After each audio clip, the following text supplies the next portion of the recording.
Selamat malam saudara yang dikasihi Tuhan. Shalom alaikum. Berkat Tuhan menyertai panjenengan semua.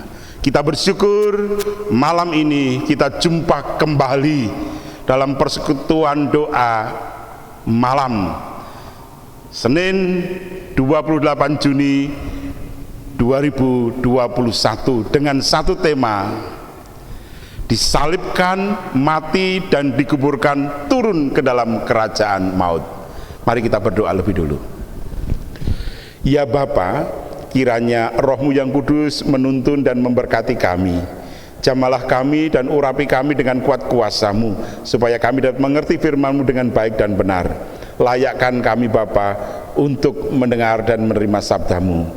Dan seluruh doa kami mohon kepadamu di dalam Tuhan kami Yesus Kristus. Amin. Saudara yang dikasihi Tuhan, satu-satunya agama yang tokohnya, ya sekali lagi, satu-satunya agama yang tokohnya, peran utamanya, hakikatnya diakui oleh kitab sucinya sekaligus oleh sejarah dunia, hanya agama Kristen, ya, hanya agama Kristen lengkap.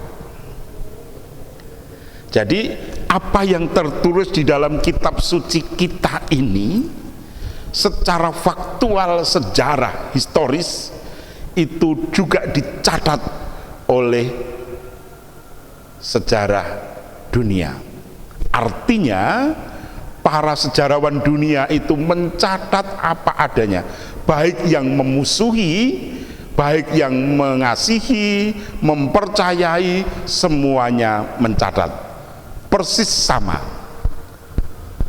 3 orang yang memusuhi Yesus semuanya mencatat dengan jujur bahwa Yesus pernah hadir, dia menderita sengsara, disalibkan, mati, dan kemudian dikuburkan.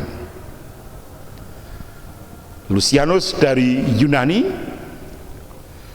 Flavius Josephus seorang sejarawan dari Yahudi, dan Cornelius Tacitus seorang senator dan sejarawan dari Romawi. Ketiganya tidak suka dengan Yesus, tapi dia jujur mencatat apa yang dialami oleh Yesus, persis seperti apa yang dikatakan oleh Alkitab, bahwa dia disalibkan, digantung di atas kayu, dan mati, dikuburkan, dan seterusnya.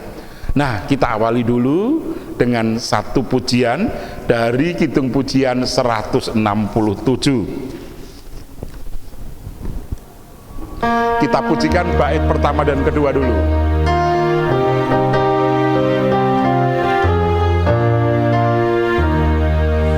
Di Golgota, di Golgota, Tuhan Yesus disalib, merebutku, melepasku dari belenggu iblis. Deritaku dipikulnya, ku terlepas dari siksa. Di Golgota, di Golgota, Tuhan Yesus disalib. Bait 2.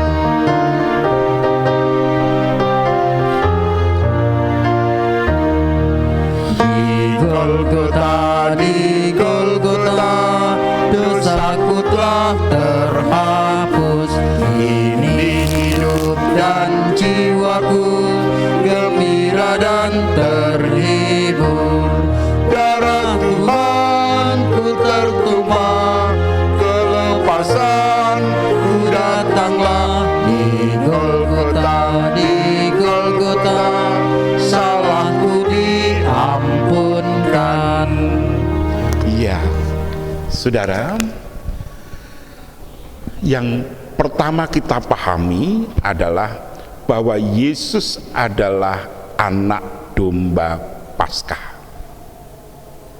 Kita tahu perayaan Paskah pertama kali terjadi di tanah Gosen di Mesir. Paskah dari kata pesat yang artinya dilalui dari kematian. Kenapa? Karena orang-orang Israel mengorbankan domba, kambing, dan darahnya dileletkan di pipi pintu rumahnya. Ketika malaikat Tuhan melihat ada leletan darah domba di pipi pintu, maka rumah itu tidak akan terjadi kematian anak sulungnya. Ia selamat, dilalui dari kematian. Tetapi yang tidak ada, semuanya menjerit isak tangis luar biasa. Yang mati bukan hanya anak sulung manusia, tetapi juga anak sulung hewan, ternak, dan semuanya. Nah, saudara yang dikasihi Tuhan, sekarang anak domba itu tidak lagi domba atau kambing atau lembu, tetapi digantikan oleh Yesus Kristus. Yesus Kristus telah melewati kesengsaraan, penyaliban, dicucurkannya darah, dan kemudian mati, dikuburkan, dan nanti bangkit dari antara orang mati. Jadi di situ sangat jelas bahwa Yesus sebagai anak domba Paskah mengalami apa yang terjadi bagi domba. Domba itu dipotong, mencucurkan darah dan mati. Yesus pun mengalami yang sama. Nah, saudara yang kasih Tuhan, pengakuan iman kita mengatakan disalibkan. Yang menderita di bawah pemerintahan Pontius Pilatus disalibkan, mati, dan dikuburkan, turun ke dalam kerajaan maut. Jadi kronologinya jelas, dia menderita. Kapan menderitanya? Di bawah pemerintahan Pontius Pilatus. Bagaimana caranya dia menderita? Dia disalibkan, dan di situ kemudian mati, dikuburkan, turun dalam kerajaan maut. Saudara yang dikasihi Tuhan, sejarawan Cornelius Tacitus dari Romawi, seorang senator pembesar, mencatat Yesus disalibkan. Sejarawan Yahudi Flavius Josephus dengan jelas mengatakan bahwa ada seorang anak laki-laki yang dilahirkan dari seorang perawan Parthenos, namanya Yesus, yang berbuat baik, yang melakukan banyak mujizat, tetapi dia digantung atas desakan, dia digantung oleh Pontius Pilatus atas desakan para pemuka agama kita, agama Yahudi. Jadi sangat-sangat jelas penulis. Jadi walaupun Flavius Josephus itu orang Yahudi, dia memuji Yesus, tapi dia jujur menuliskan apa yang dialami. Sebabnya bagaimana Yesus itu menderita, yakni dia ditekan oleh para pemuka agama Yahudi, sehingga Pontius Pilatus mengambil keputusan salibkan Yesus. Jadi dengan demikian proses penyaliban, mati, dan dikuburkan itu adalah proses penebusan terhadap manusia yang dilakukan oleh Yesus kepada Tuhan.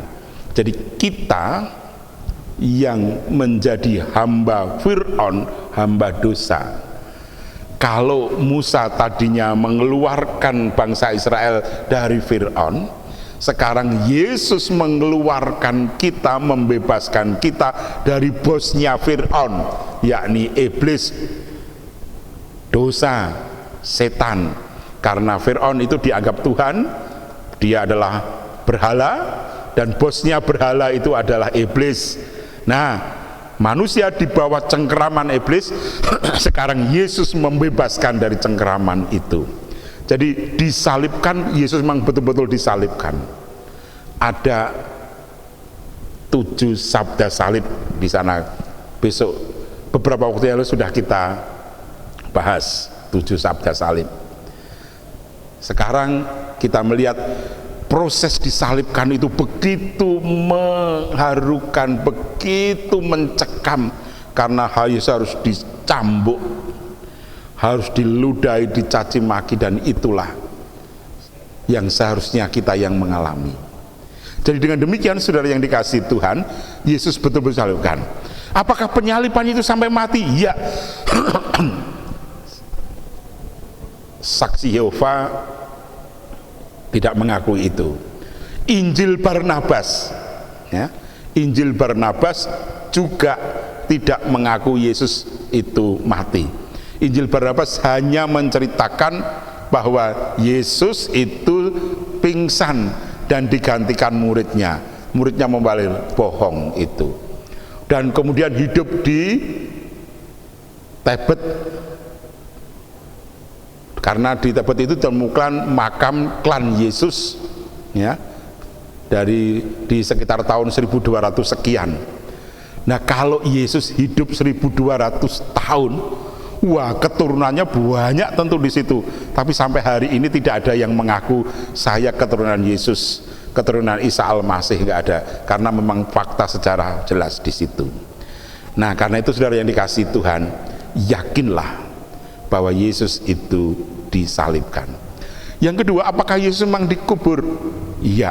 Yesus mati? Iya. Kita akan baca Lukas 23, ya. Lukas 23 ayat 46. Lalu Yesus berseru dengan suara nyaring, "Ya Bapa, ke dalam tanganmu kuserahkan nyawaku." Dan sesudah berkata demikian, ia menyerahkan nyawanya. Di atas salib Yesus berseru demikian ini. Jadi dia menyerahkan nyawanya kepada, karena apa? Karena yang mencabut nyawa sebenarnya dirinya sendiri, yang mengambil itu, gitu, ya, dia sendiri. Tapi karena itu dia menyerahkan ke dalam tangan Bapaknya, ya. Nah, di ayat 50 sampai 56a dikatakan begini. Adalah seorang yang bernama Yusuf, ia anggota majelis besar dan seorang yang baik lagi benar. Ia tidak setuju dengan putusan dan tindakan majelis itu. Ia berasal dari Arimatea, sebuah kota Yahudi dan yang menanti-nantikan kerajaan Allah. Ia pergi menghadap Pilatus dan meminta mayat Yesus. Dan sesudah ia menurunkan mayatnya itu, ia mengapaninya dengan kain lenan, lalu membaringkannya di dalam kubur yang digali dalam bukit batu, di mana belum pernah dibaringkan mayat. Hari itu adalah hari persiapan dan Sabat hampir mulai. Jadi Yusuf dari Arimatea telah membuat kubur sebenarnya untuk dirinya sendiri, bagus, di bukit batu, yakni di bawah bukit Golgota, yang akhirnya dipakai untuk menguburkan Yesus. Jadi di sini sangat jelas saudara datanya. Dan kita ingat, apakah memang Yesus disalibkan di Golgota dan dikuburkan di situ? Iya.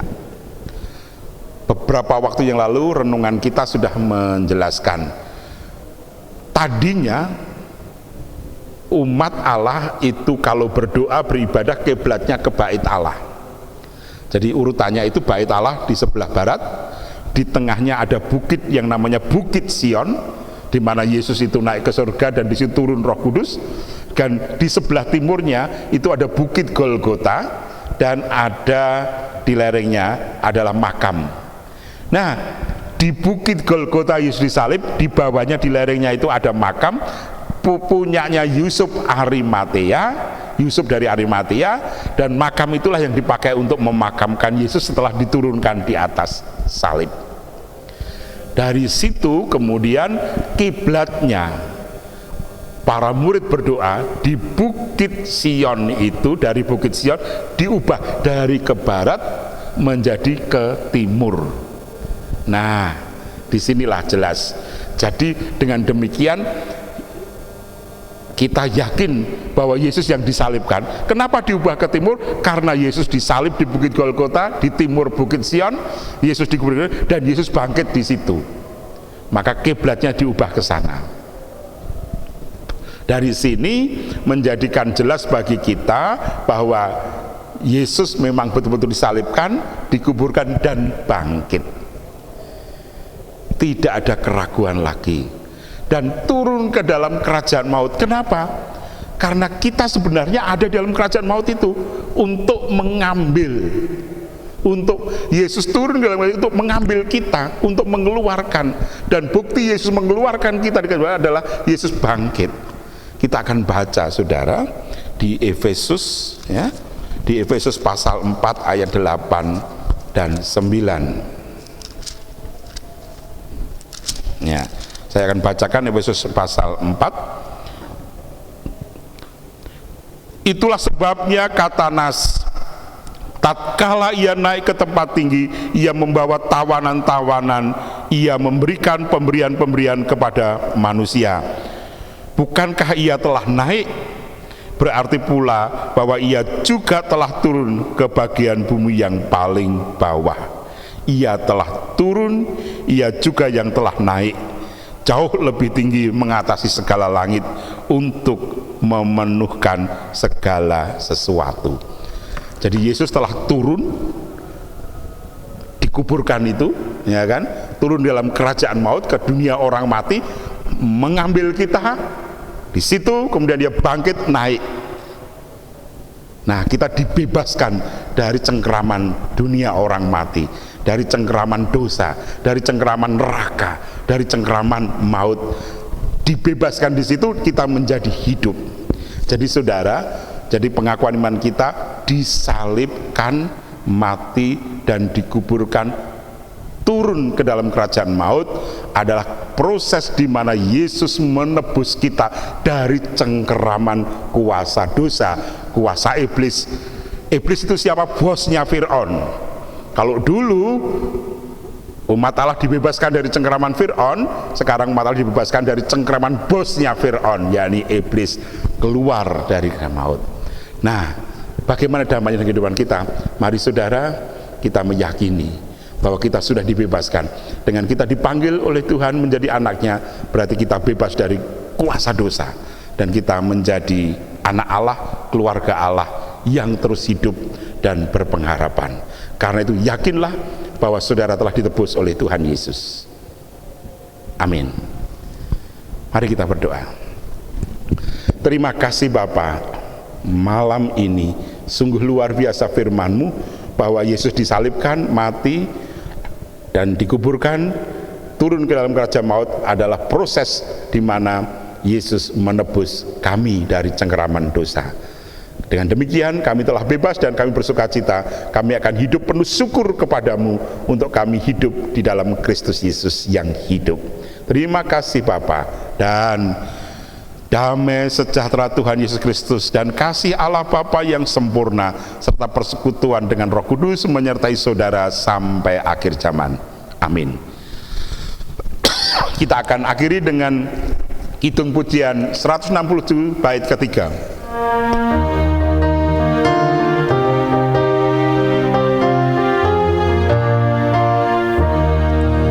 Oh Tuhanku, Putra surga, beri hatiku bersyukur agar kami tiap waktu bangkit beriman teguh.